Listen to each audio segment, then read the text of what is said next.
And rest assured that for 2026, as we embark on our digital transformation, cybersecurity is at the topmost importance in terms of yung systems na i-implement ho namin.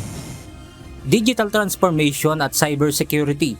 Ito ang layong ma-improve ng Social Security System o SSS para sa susunod na taon. Sa social media post ng anak ng isang biktima ng scam noong August 15, nakasaad na may babaeng tumawag sa kanyang ama at nagpakilalang taga-SSS at sinabi na mayroon ng update sa SSS app nito at hindi na nito kailangan pang pumila para makuha ang SSS Payment Reference Number o PRN. Matapos nito ay hiningi na ng caller ang email ng kanyang tatay para dito ipadala ang link ng updated SSS app. At nang ma-download ang app, ay dito na nagbigay ng guide ang caller para sa proseso na umabot sa 4 na minuto. Ayon kay SSS President and CEO Robert Joseph Declaro, patuloy ang kanilang gagawing pagbibigay ng babala sa kanilang miyembro upang hindi na maulit ang insidente. Dagdag pa ng SSS President, hindi nila tauhan at isang uri ng scamming activity ang nangyari. Actually, it is a phishing scam that meron hong taong nagpanggap na tiga-SSS sila and nakuha ho yung credentials ng aming miyembro. And so, while we cannot control that, we are continuously trying to educate people, our members, our pensioners, na on itong mga techniques ho na ginagamit ngayon sa scamming. And napakababang klaseng tao ho nun para to be victimizing pensioners of SSS. So, continuous yung education namin, but hindi ho yung system ng SSS na hack. Ito sa phishing cyber attack.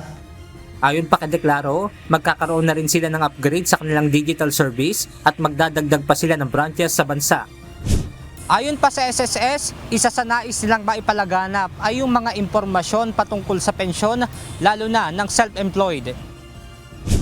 The other one is the professionals, the doctors, the lawyers. Kasi meron ho tayong misconception ng araw na 10 years lang, may pension ka na. In reality, hanggang nagtatrabaho ho kayo, by law for the formal sector, nagko-contribute kayo sa Social Security. And that's the other driver that would improve. It's a better education to members on the values of contributing to the pension fund going beyond 10 years, no?